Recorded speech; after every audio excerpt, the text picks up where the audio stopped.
Hey guys, welcome to the year-end episode of Glitch Talk. I'm your host Jerry Ty, and with me as always is Daniel Kelly.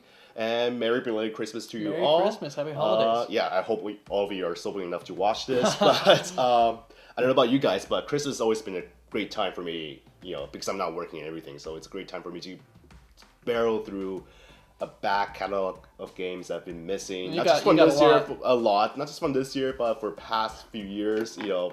Games that I just opened up, like played for a couple hours and never touched them again. It's a good time for me to catch up. But so it's kind of, what games have you been playing during your Christmas break? During my Christmas break, well, I got rid of. I just got hold of a PS2, so I've been playing some Harvest Moon and some Kingdom Hearts, and I've also been playing a lot of my DS. So I've been playing Pokemon X, catching up on that, leveling up, and some Paper Mario. Talking about X and Y. Pokemon X and Y, yeah. Okay, yeah. Paper Mario, which is fun, and I'm also working on Donkey Kong Returns. Is that a 3DS one as well? It's all 3DS. It's all 3DS. It's all 3DS. Yeah, they're all 3DS. Yeah, I mean, in terms of, I just got a 3DS 2 or 3 months ago, whenever Pokemon was released. So actually, I've been playing Fire Emblem. You probably noticed that there's a few scarce games. There's quite a scarcity in games, but the games that they do have, they're a lot of fun. Yeah, the games that they do have that's available, mostly the first party titles, it's they're great quality titles, right? But a game I've been playing recently is Fire Emblem, which is the first Fire Emblem I've ever played. But more so than that, it's been a long time since I actually touched a JRPG. Mm-hmm. Yeah, I think the last Japanese RPG I played probably will be Dragon Quest. Oh wow. Dragon Quest on Quest on 7 or 8 on PS2. I think it was 7.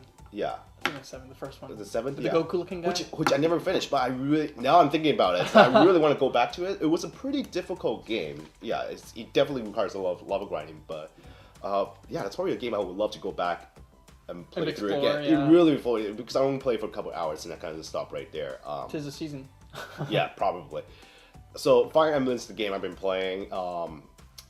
I just bought my first Xbox. I bought an Xbox 360 a couple months ago, earlier in the year.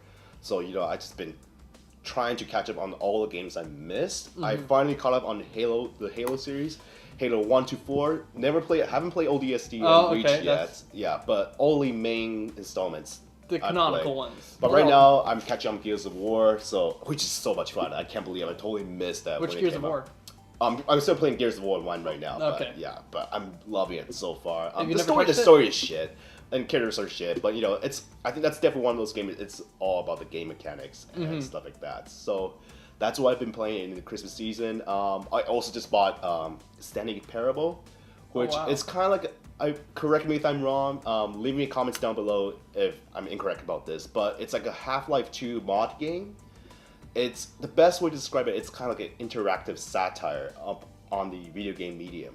Oh, I actually just read about that today. Yeah, so it's just read about that which today. I actually bought the game when it first came out, which was earlier in the fall or whatever. I can't remember, but little did I know that game was only available on PC when it was first released. Oh. So it was sitting in my Steam account and I wasn't able to touch it. Gathering virtual dust. Exactly, because I use a Mac, right? So I wasn't able to touch I wasn't able to touch the game at all. But finally, it was released on Mac a couple days ago, so that's what I've been playing recently. You excited, eh? It's so good. It's just so funny, and it's kind of like I said, it's like an interactive satire. I know it kind of sounds very, very snobby. It sounds very heavy. It's about No, but I think we need to realize a little bit of ourselves in video games, and Yeah. the only way for gamers to really become aware of that is to put it into a video game. So but the great thing it's about very clever. But the great thing about that game is it's in terms of it implores you to explore, going into many different routes, and there's multiple endings depending on which depending on which route you take and stuff like what that. What information you find, what you discover. Yeah, it's highly recommended by you. Oh yeah, absolutely. It's pretty cheap as well. Endorsed. It's $10 or $20. It might even be on sale on Steam right now. Because it's a holiday boxing week. Yeah. So each playthrough, it depends which route you take, whether you decide to kill yourself or not. But each playthrough is probably only 32 an hour. Oh, so it's a very short game. Like the game encourages you to go back again and again and again to go through different different strategy, to go explore different endings. Again, it's very funny. It's very sharply written. It's it satirizes like the game medium, and it really makes me want to see what they choose specifically. It's absolutely worth checking out. I actually saw it on PAX back in August, and I was really intrigued. So, again, super happy I purchased that. So, Standing Parable, Gears of War, and Fire Emblem's what I've been playing recently. Wow. Yeah.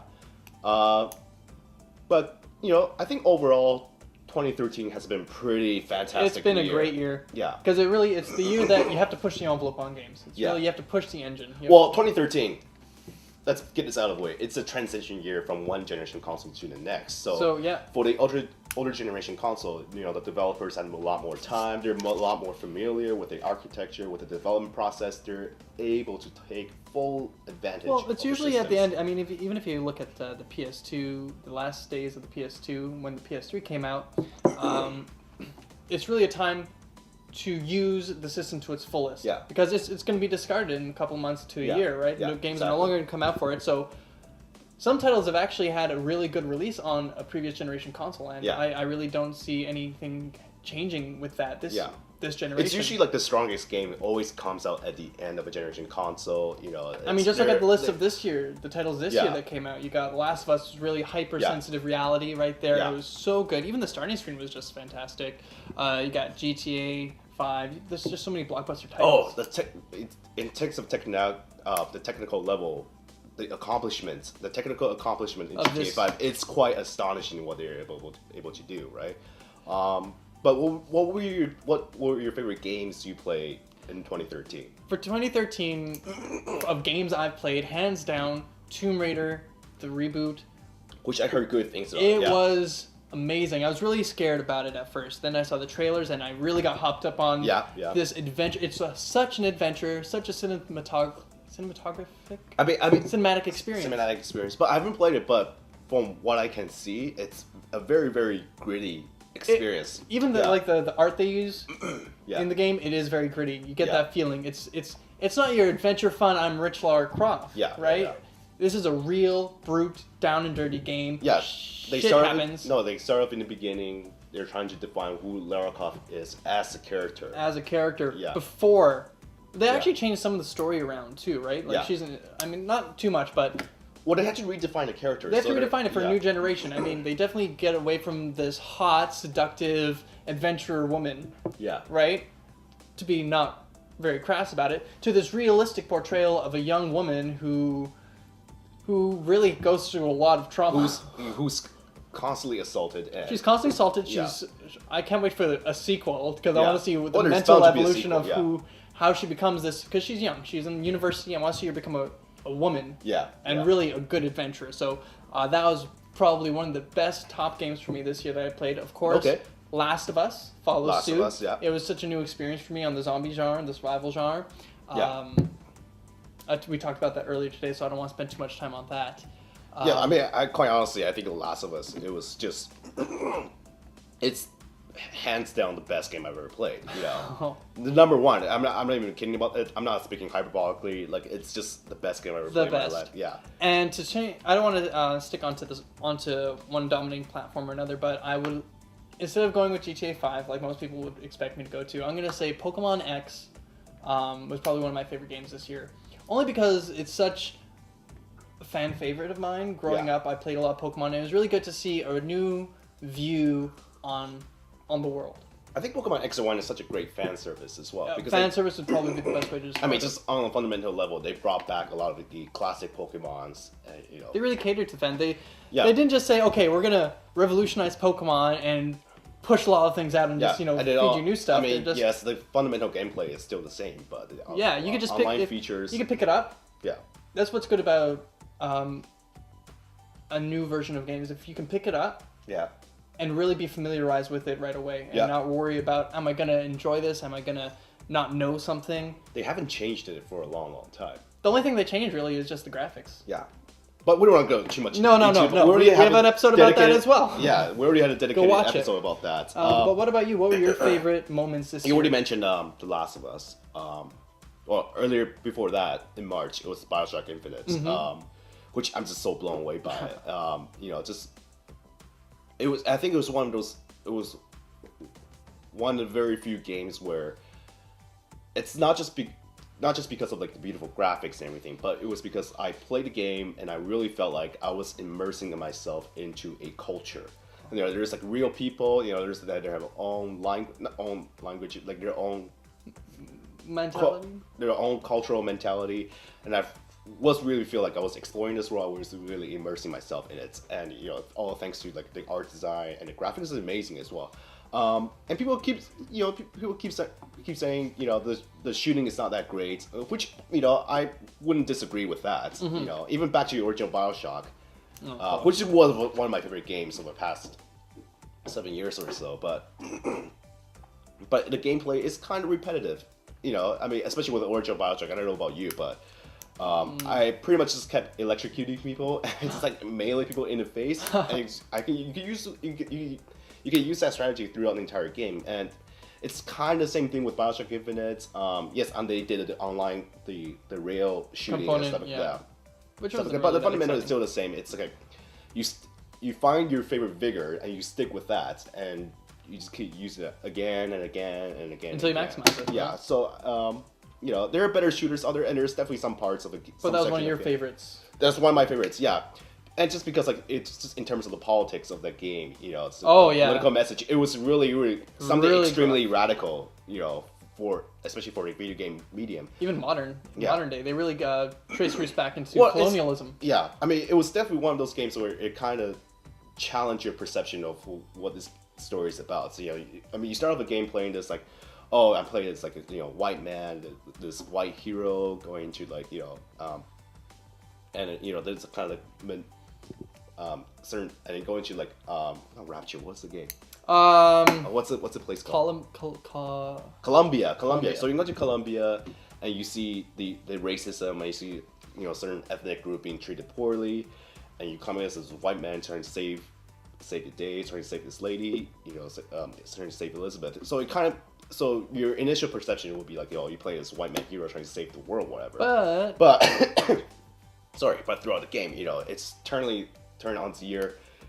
It was so shocking to me. I was just so blown away by it. It was like it was mostly about the experience.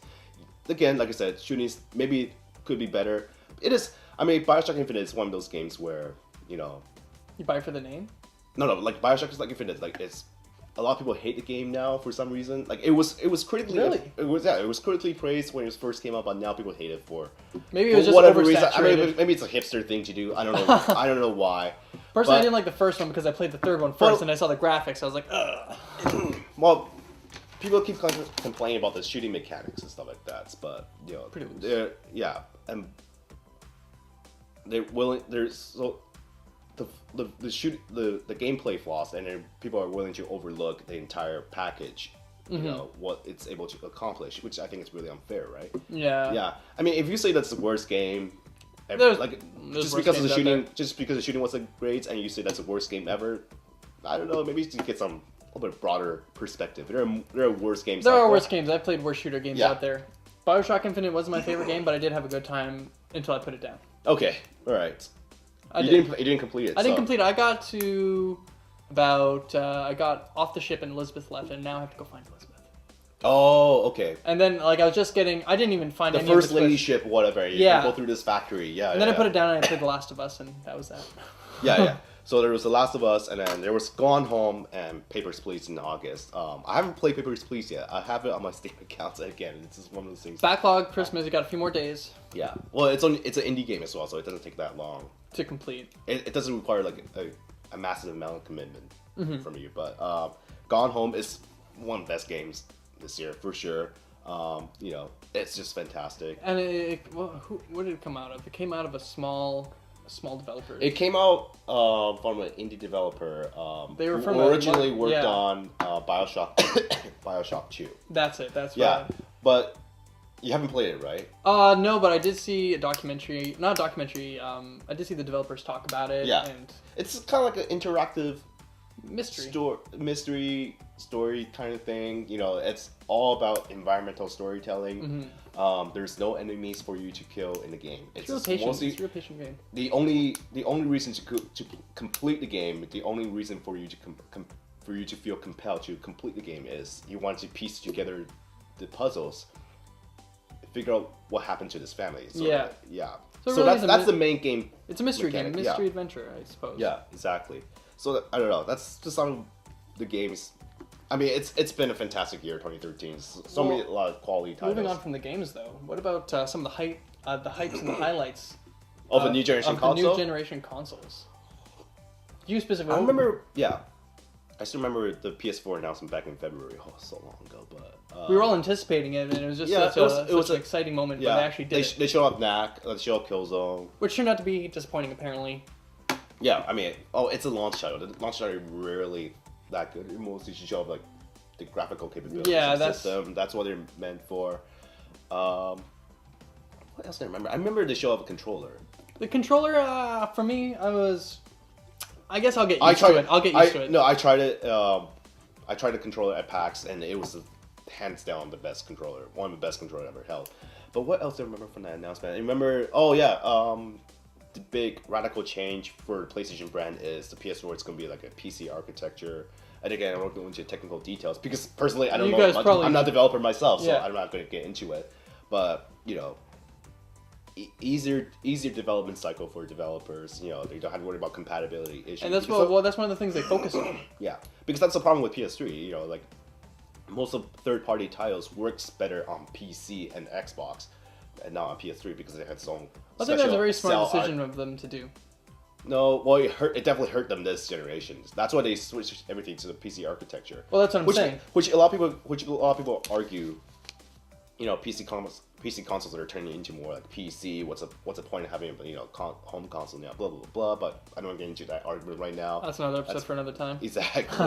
Microsoft. Microsoft is the GAF of the year winner. They win. I remember the very first announcement. It was like 2 or 3 weeks before the big E3 announcement, a big E3 press conference. I remember there was a couple of things. It was about Call of Duty, dogs in Call of Duty, TV. Yeah. Oh, they show the German Shepherd, like, you know, oh, look at how real the dog look in the new Call of Duty game. Look at the scar on its nose, blah, blah, blah. And then what else? A lot of Kinect. It was really Kinect heavily focused. I remember. And not even the capabilities. Like, there was a lot more. It's more about media related. Like Netflix, TV. Yes, TV. Even just talk about the new Halo. Oh, there's gonna be new TV Halo, like a Halo TV show.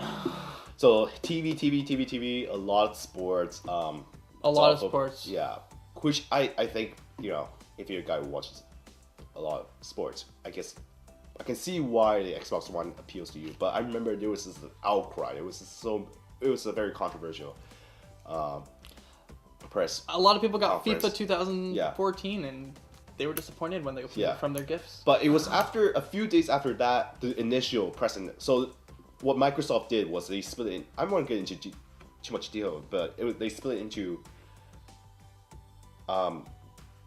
They split their announcement into 2 press conferences. There's one pre E3 and there's one E3 announcement. So after the first press conference, and there was a leak about the online policy, you know, DRM, blah blah blah, and then you know the big blow up. Yeah, exactly. And you know how the internet can be, you know, so unforgiving. Exactly. That's the a powerful tool. Yeah, it's a powerful tool. That's a euphemistic way to. Because how long after did they overturn that decision? Oh, I think that was way after E3. Well, they realized that it would have an impact on their sales. Knowing that they could probably lose sales, like pre-order sales. A huge sale. So they backtrack on everything that they stand for. So, and then what remember E3? I remember E3, they specifically tried like ignore the whole DRM policy. I mean, the DRM policy controversy was already stirred up way just a couple days before the E3. And they sent it through a press release, or like some kind of online form or something. Yeah, they didn't even have a human in. Yeah, like they did it through like a video blog post or anything. Like it was like a piece of like a PDF document sent to everybody else. Like Very distancing. Yeah, exactly. And then E3 they did show off a lot of games. That's what they promised. That's what was lacking in the first. That's the one thing that Microsoft this year definitely had trumped the PS4 with. A lot of games. Is yeah. the titles. A They lot had, of games. what was it, 15 Yeah. titles that they had But I at remember, launch? yes. So from E3 press conference, it was just about. Sure, they barreled through a lot of game announcement, but the console was $100 cheap, like more expensive. More expensive, yeah. Than PS4, and then they really just totally ignore the whole DRM stuff, which pisses even more people off. Because there's like, this is a huge issue for us. Yeah, and they chose not to acknowledge it. I think it They could chose not to acknowledge the elephant in the room, which is what everybody was thinking about this DRM policy. You know, people want them to come and say, you know, What's going on? straight to the camera, right? But they didn't acknowledge it. I think it could be perceived as a quality versus quantity Yeah. battle versus the PS4 and the Xbox One. Yeah. Because Microsoft had the quantity, but they definitely didn't have the quality, which the PS4 had. It was really interesting because seeing how Microsoft was presenting themselves really reminded how Sony was when it first unveiled the PlayStation 3. Yeah. And it was just so much arrogance. And it's kind of history. You're watching history repeating itself, you know, so to speak. And funny enough, it's on their third console as well. When Sony was on PS3, it was their third console. So that's where they really messed up. But you know, the Xbox One is selling very well right now. Yeah, it is. It's doing very well. Yeah, it's doing regardless. It's It's a standalone. It can. We're not just I'm just bashing it because I'm personally I'm a What- Sony yeah. fanboy. And then there was the Sony press conference, and then, you know, we allow the user to trade games, play used games, and stuff like that. They definitely catered more towards play. And most importantly, it's $100 cheaper. That is the which biggest. There was a big applause. I remember that. And then a lot of my friends actually pre-ordered a PS4 just right after that press conference, which I did as well. So me too. And then, you know, later on I canceled the pre-order because They canceled the game I wanted the most. yeah, Watch Dogs was delayed, so I canceled my pre-order. I already mentioned that before 100 times, so I'm not going to go into that again. Any news on the actual release date? It's Spring? sometime in spring, yeah. But I am planning to get PlayStation 4 sometime, probably summer or fall next year, because the new Metal Gear Solid Ground Zero is coming out. The new Infamous is All the coming games out. are finally coming out. Yeah, exactly. And then there's Watch Dogs as well. So, but for now, I'm perfectly happy with my current generation console. Like I said, I just purchased. Well, there's still lots of games that are going to be released, right? Yeah, I mean it's Right at this point, there's cross-generational games. buying an older buying during these kind of like transition periods, buy an older generation console is always a good financial decision because you got like 7 to 8 years more than Of catalog. more than 5 years, but in this case it was 7 to 8 years of games that you have to barrel through. There's a lot of quality titles. And a lot of them are, you can find them used because some of them only cost like $5 to $10. Yeah. There's so much games you can play, so it's always a good financial decision to do. And plus, like, you know, you get a new generation console, what the hell are you going to play on it? There's nothing to play. Nothing. Right? It's just going to be nice decorative pieces. I mean, there's Resogun, there's like Knack, but no, like I'm no real variety. Yeah, exactly. You know, Like the section is just like you got that right there, and that's it. though I was tempted to get a Wii. I was tempted to get a Wii U because I was really I'm not a huge Final Fantasy fan. I can't wait till the new Final Fantasy comes Final out. Fantasy 15. Yeah, I am anticipating that because That's not apparently gonna come out for like another 2 years or so. who knows? I I have a won't be feeling. surprised if it's even more Yeah, than that. Exactly. You got squeeze as much polygons as I can into that. Yeah. Yeah. Exactly. So that's pretty much 2013 That in a is nutshell. Yeah. Yeah.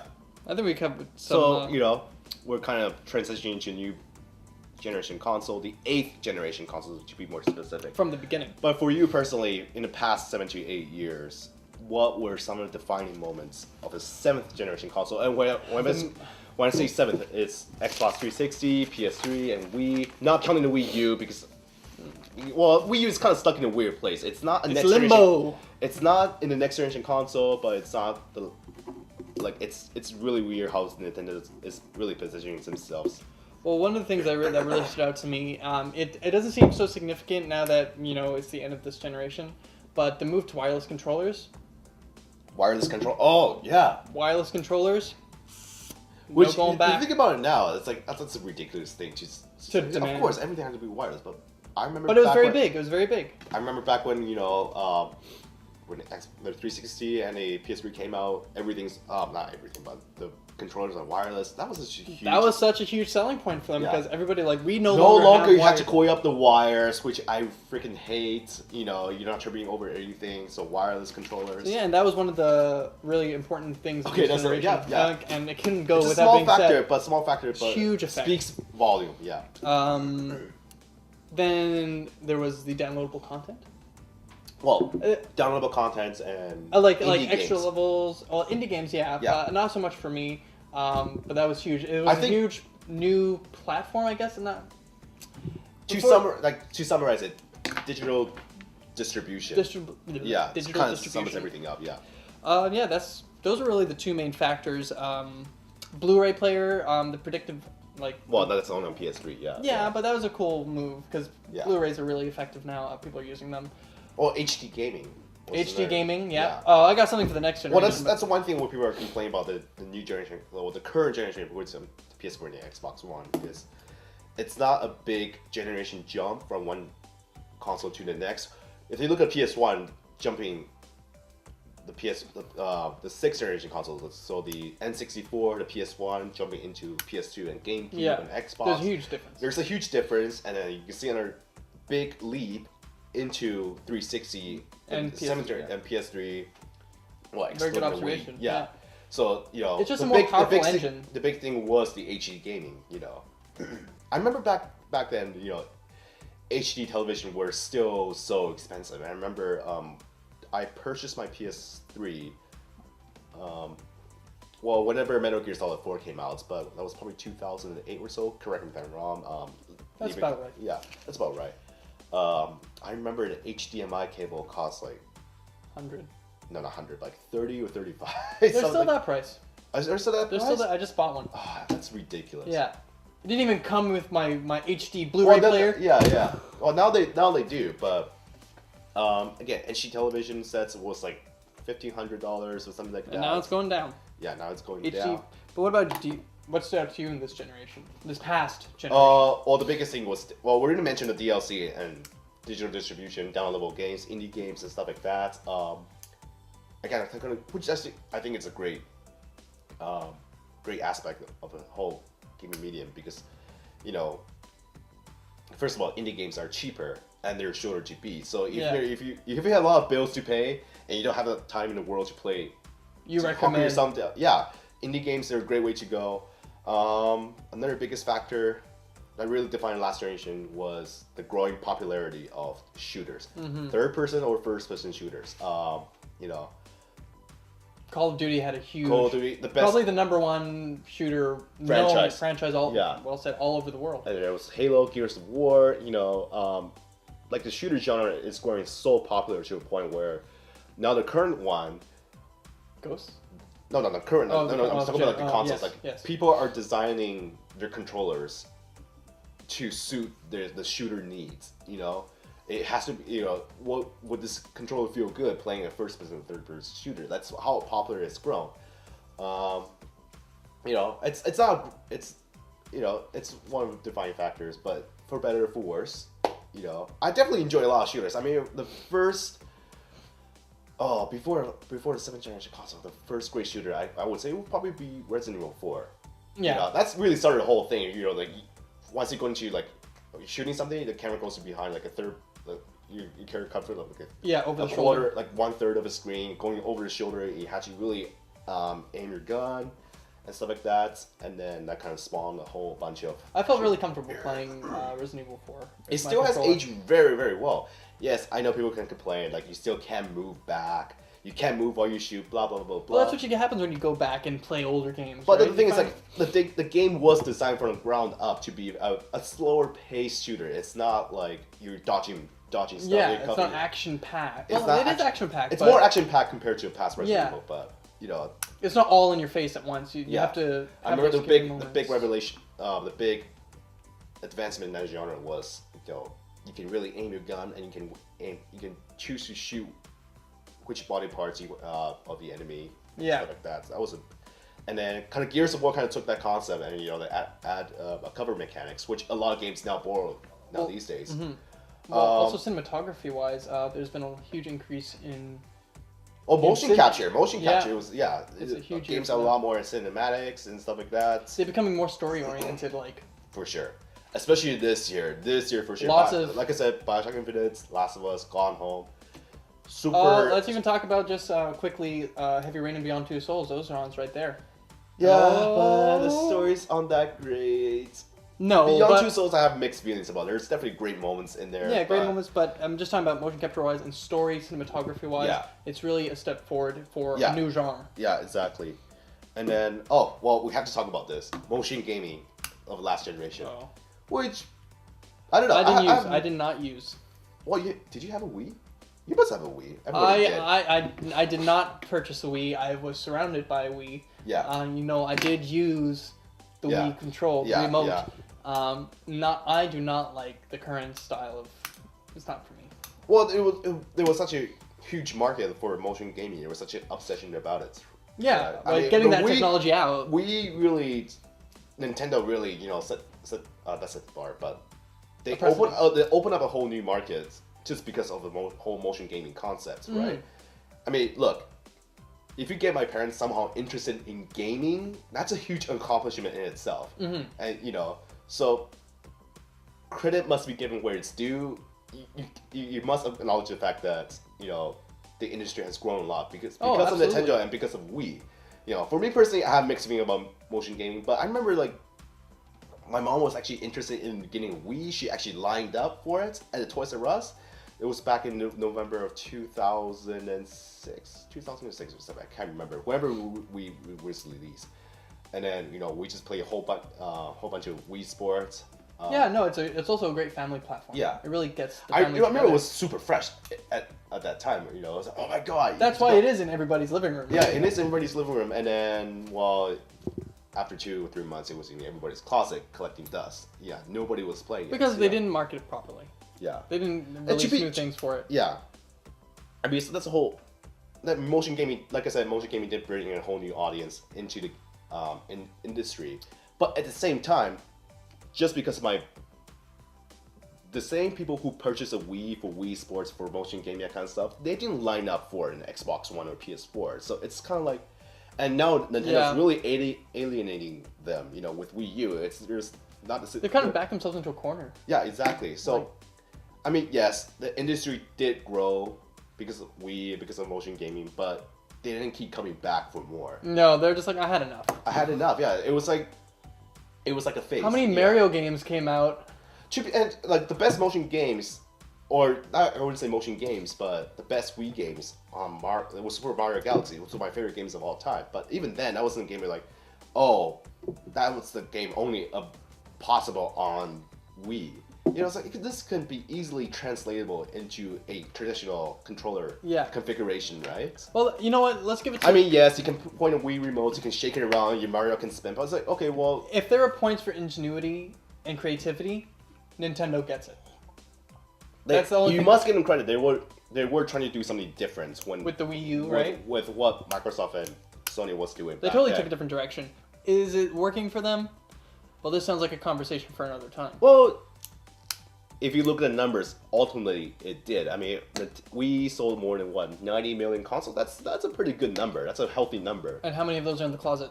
Exactly. That's what I'm saying. It's like, once the craze dies down, what's left of it, right? But that's another different Conversation episode. for a different time. Yeah, exactly.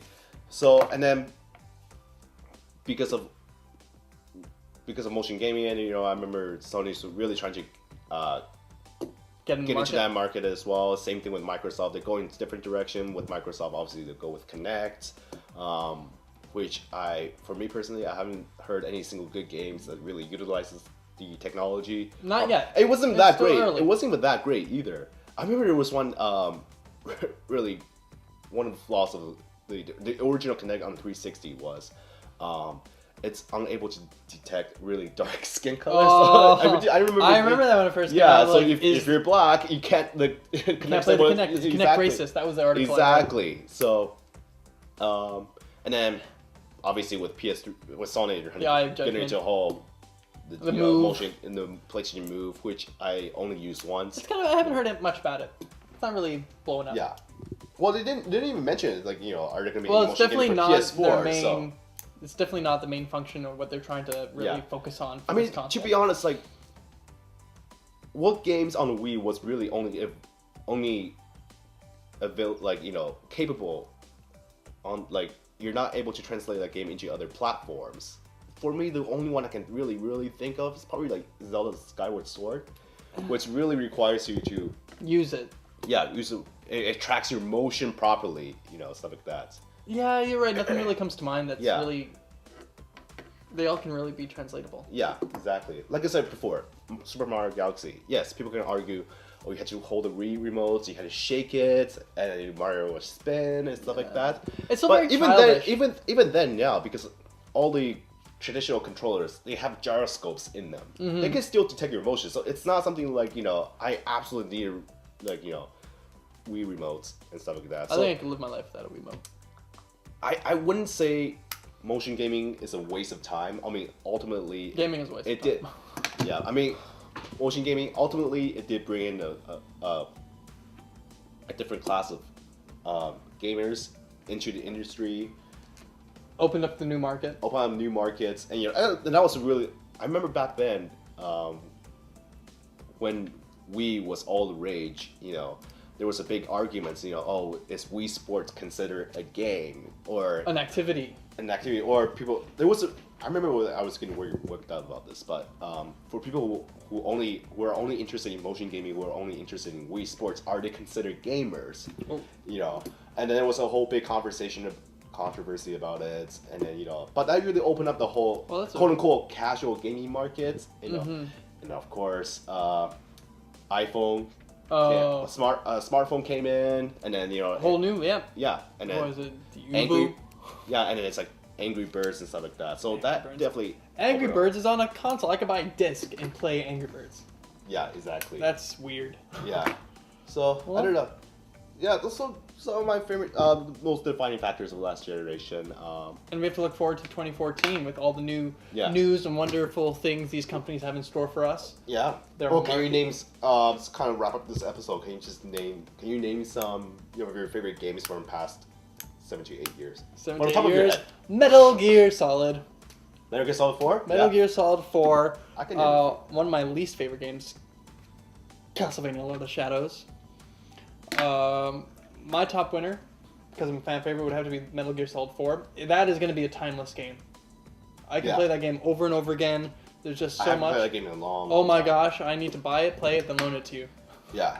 My favorites, Metal Gear Solid 4. It was the game I bought a PS3 for. Uncharted series, Red Dead Redemption, Oh, that was fun. Dead Space. I love Dead Space. There's so many other ones. There are But so many. There's too many to really. Yeah.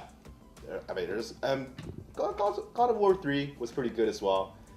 Did you play Extension? See, I stopped at number 3 because I didn't feel like, okay, the trilogy is over, the story's over. I don't feel compelled to play any other installments. I don't know. There's a lot of games that get a lot of hype, Yeah. and they're oversaturated with that hype, and Yeah. I just.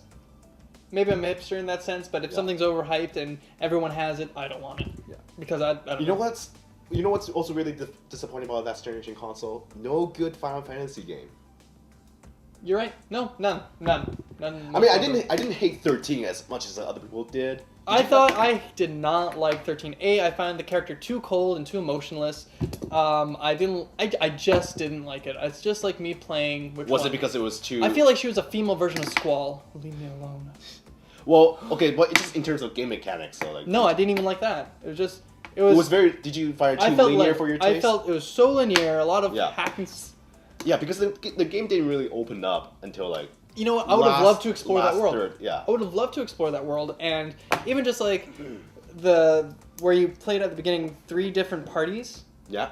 I did not like that, and Oh, see, I really dig the whole switching paradigms on the fly mechanics. Yeah, there it's was kind a of very cool similar to Final Fantasy X-2. X2. no, I'm just gonna say Final. Yeah, no, it wasn't that my is- least favorite Final Fantasy. No, for me, it's like I didn't hate it as much as the people did, but it was it definitely does not rank up on. I just want my Square favorite. Enix to come out with Final Fantasy VII Remastered. That's Yeah. it. That's Yeah. it. I don't know how many Do you still generations. remember? Do you still remember the time when you feel like Square Enix can do no wrong. They keep pushing out quality games. You know, I felt I like think that. I think PS2 was kind of the last era where they were really on top of their game, and then 15 came out, and then everything was kind of in shambles from there.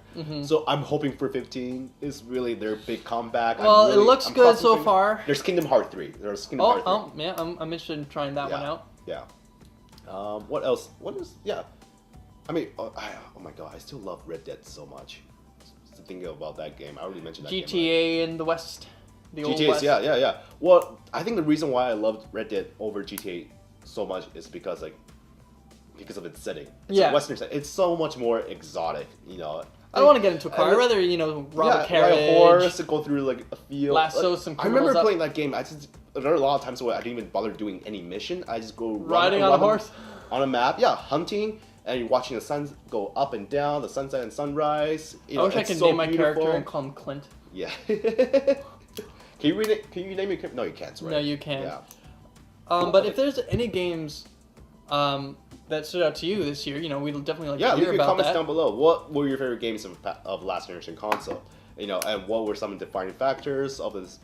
Actually, Of what made the PS3, Xbox 360, and Wii so special, and most importantly, what you're looking forward to in the next generation. but more importantly, if you guys haven't heard, there's a new segment up on Glitch Talk TV.